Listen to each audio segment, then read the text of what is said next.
दोस्तों, अब 2040 तक जिंदा रहने की कोशिश करें, नहीं तो आप उस घटना को नहीं देख पाओगे जो स्पेस में होने वाली है।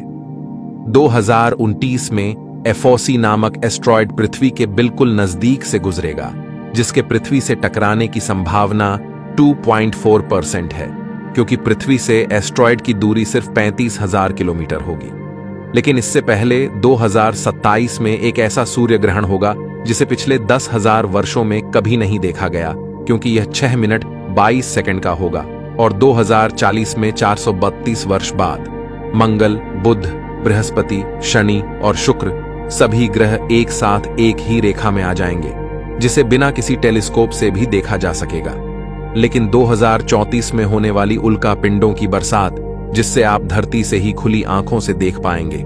दोस्तों, क्या आपको पता है इंडिया हमेशा से एशिया महाद्वीप का हिस्सा नहीं था? यह लगभग 10 करोड़ साल पहले अफ्रीका महाद्वीप से टूटना शुरू हुआ और 20 सेंटीमीटर पर ईयर के हिसाब से 3.5 करोड़ साल में यूरेशिया महाद्वीप से टकरा गया और जियोग्राफिकल इंडिया का जन्म हुआ।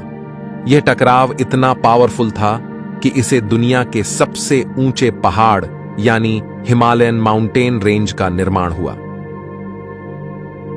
दोस्तों, पृथ्वी का जितना एरिया है, अगर उसमें चंद्रमा के एरिया के गोले को अगर आप डालोगे तो उसमें 26 चंद्रमा समा जाएंगे, और वहीं नेपच्यून प्लैनेट के अंदर 30 पृथ्वी समा जाएगी, और यूरेनस यानी अरुण ग्रह के अंदर 32 पृथ्वी समा जाएंगी, और शनि के अंदर 470 पृथ्वी आसानी से फिट हो जाएंगे, और जुपिटर में तो 820 पृथ्वी समा जाएंगी।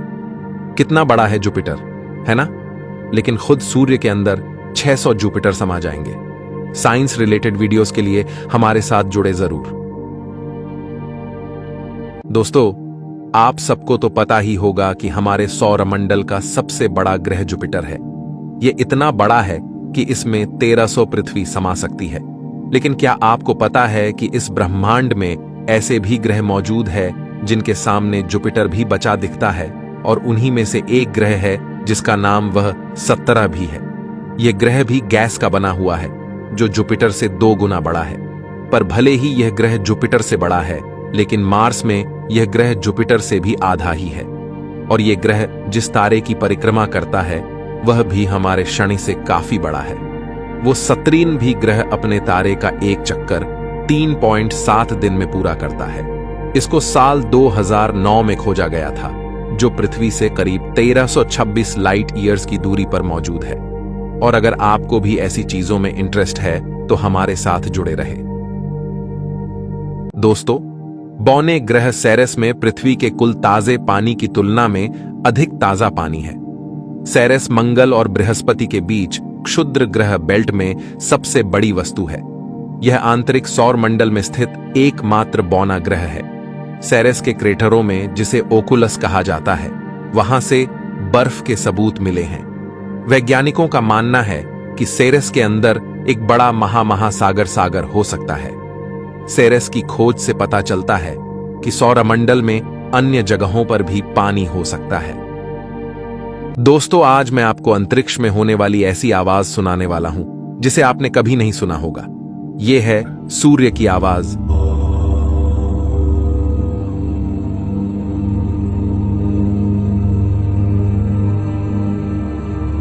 और ब्लैक होल साउंड।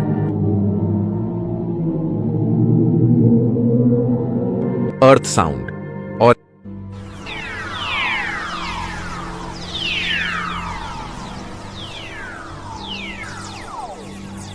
ऐसे ही दिलचस्प वीडियोस के लिए यहां पर क्लिक करें। दोस्तों, जिस तरह से पृथ्वी की मैग्नेटिक फील्ड हमें सूरज के रेडिएशन से बचाती है, उसी तरह से सूरज की मैग्नेटिक फील्ड पूरे सोलर सिस्टम को कॉस्मिक रेडिएशन से बचाती है और सोलर सिस्टम के चारों तरफ एक बबल बनाता है, जिसे हीलियोस्फीयर कहा जाता है। और अगर सूरज की मैग्नेटिक फील्ड कमजोर हो जाए तो सोलर स्टॉर्म बनना बंद हो जाएंगे, जिससे हीलियोस्फीयर कमजोर होकर हमें कॉस्मिक रेडिएशन से नहीं बचा पाएगा, और अंत में सूरज हम तक गर्मी को नहीं पहुंचा पाएगा, जिससे पृथ्वी ठंडी होकर बर्फ के गोले में बदल जाएगी। दोस्तों, कहने को तो आधुनिक विज्ञान ने बहुत तरक्की कर ली है, लेकिन आज भी भारत में ऐसी चीजें सामने आ जाती हैं जिसका रहस्य आधुनिक विज्ञान भी सुलझाने में असमर्थ हो जाता है। ऐसा ही एक रहस्य है आंध्र प्रदेश के लेपाक्षी मंदिर में, जिसे हैंगिंग टेम्पल भी कहते हैं। दरअसल लेपाक्षी मंदिर में 72 खंभे हैं, जिनमें से एक खंभा हवा में लटका है, जिसे आकाश स्तंभ के नाम से जाना जाता है, और मंदिर का पूरा भार उसी खंभे पर है। अब आप सोच रहे होंगे ऐसा कैसे हो सकता है? 2 खंभा जमीन से आधा इंच हवा में है।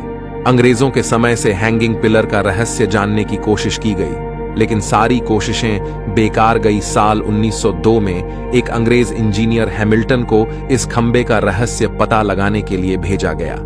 जब हैमिल्टन ने इसके नीचे लोहे की छड़ डालकर हिलाने की कोशिश की, उसी समय बाकी पिलर भी अपनी जगह से खिसकने लगे। करीब 25 फीट दूरी तक खंभों में दरारें आ गईं। इससे यह साबित हो गया कि मंदिर का सारा वजन इसी खंबे पर है। यह देखकर हैमिल्टन डर गया और तुरंत अपनी कोशिश छोड़कर वहां से वापस चला गया। कहते हैं इसी स्थान पर जटायु रावण के प्रहार से घायल होकर गिरे थे, और भगवान श्री राम ने जब जटायु को देखा तो बोला, ले पक्षी, जिसका अर्थ है उठो पक्षी। लेपाक्षी से इसका नाम लेपाक्षी हो गया।